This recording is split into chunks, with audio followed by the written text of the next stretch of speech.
Hi Pisces, this is Pisces Hub. Welcome to my channel. So for today's video, gagawa tayo ng daily reading for Pisces sa araw na ito. Okay, gamit ang ating tarot cards. Alamin natin kung ano yung posibleng mangyari or mga advices, messages ng tarot cards for Pisces sa araw na ito. Okay, this is a timeless reading, Pisces. So, kung anumang araw, buwan o taon mo to nakita itong video na ito and mag-resonate sa sitwasyon niyo po, take nyo lang, okay? Reminder lang, Pisces, na ito ay general reading, so pwede pong mag-resonate sa'yo, pwede pong hindi, okay? And hindi po ako tumatanggap ng private reading, Pisces, so sa lahat po ng nagtatanong, maybe soon, pero as of now, hindi pa po, okay?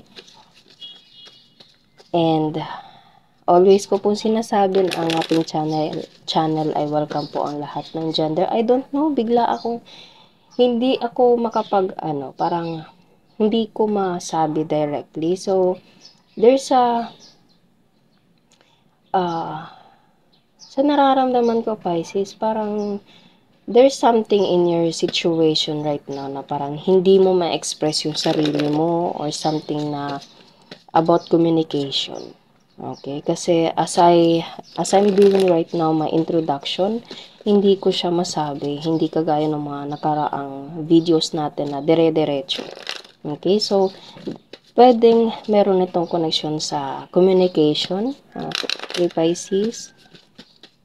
Or maybe you don't know how to express your feelings, your emotions to other people, okay? Or to your specific person, Pisces, okay?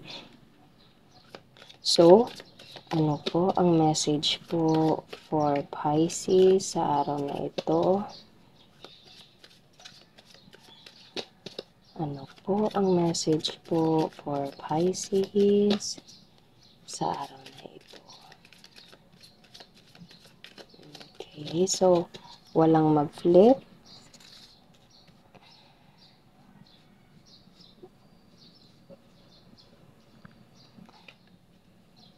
Okay, 7 of Wands. Yes, there's something na boundaries or there's something na parang limitation. And maybe, as I said kanina, Pisces, kaya hindi mo masyado ma-express yung sarili mo because of this. Okay? Or pwedeng there's a miscommunication kasi nga kanina hindi ko masabi ng maayos or dire-diretso yung introduction ko. So, pwedeng merong ganitong sitwasyon sa buhay mo ngayon, Pisces. And the Magician. Always ko sinasabi na everything happens for a reason. Okay? Huwag ma-stress. You are protected. You are guided by God. Okay? Page of Wands. Okay, so there's a plan. There is a reason behind it kung bakit ganito. Okay? So, ano pa po? The Sun. Wow! Oh, wow! This gives you a positive happiness for your life, Pisces, after the 7 of Wands right here, okay? And the Star. Wow! So, pinangarap mo to, isa to sa mga minamanifest mo, isa to sa mga bagay na gustong-gusto mong mangyari, okay? And there is a reason behind of this 7 of Wands right here, okay? So, maganda, sobrang ganda yung mga sumusunod na mga cards, okay? And meron tayo ditong tatlong major arcana, Pisces. So, pwedeng there's parang sobrang laking changes or sobrang laking reason behind of this 7 of Wands right here, okay? So, it's either meron ng black sa'yo or pwedeng ikaw yung ng black or something na parang it's not the same anymore. Parang merong mali, okay? Kaya hindi mo ma-express. As I said kanina, hindi mo masabi directly yung gusto mong sabihin.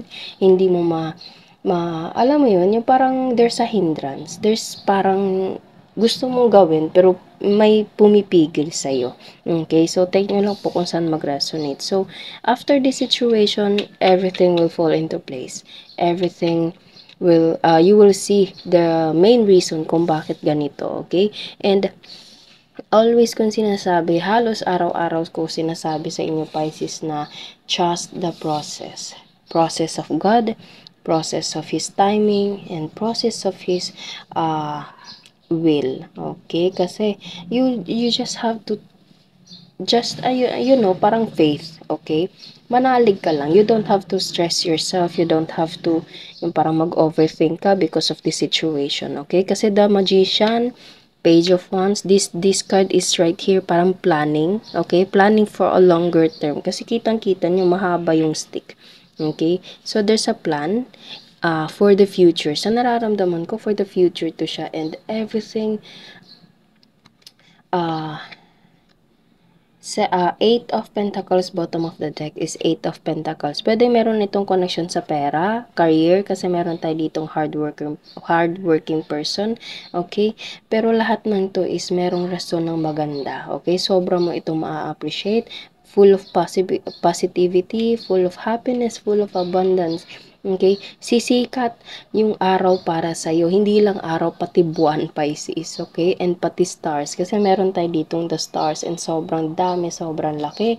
And meron din tayo ditong sun na sobrang liwanag na nakatutok sa'yo. Okay? So, you don't have to stress kung ganito man yung sitwasyon mo ngayon. Kasi, as the day goes by, malalaman mo din yung reason behind it, okay? So, pwede ikaw to na busy sa trabaho, or pwede you're dealing with someone na ganito na hindi mo makausap na maayos kasi busy sa trabaho. Pwedeng ganun, okay? So, kahit ano man yun, everything will fall into place, magiging maayos din lahat, magiging maganda din lahat, Pisces, okay? So, yun lang po ang ating reading sa araw na ito. Maiksi lang pero isahan na siya, okay? Kumbaga parang hindi na siya kailangan i-explain pa further, okay? Kasi sobrang, alam mo yun, yung parang as is na itong cards natin ngayon. From something na situation na hindi mo alam kung anong gagawin to the main reason behind it, to the process behind it, okay? So, you have to trust God, you have to trust His process, you have to trust His will, His timing, and, parang faith, okay? The word right now is faith. You just have to faith. You just have to believe in God. Okay? Always, always. Ibigay mo lahat. Kung hindi mo man ma-express yung gusto mong sabihin, let Him. Okay? Let Him. Everything will fall into place. Makikita mo yung main reason, and that main reason will be beautiful, wonderful situation, Pisces. Okay?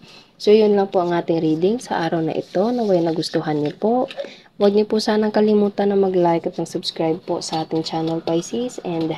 And ang ating isang channel, Pisces, na Gel Tarot Guide na makikita po sa description box below. Click na lang po yung link dyan sa baba. And click the notification bell, Pisces, para ma-notify po kayo sa next videos na i-upload natin. Okay? Thank you, Pisces, and God bless!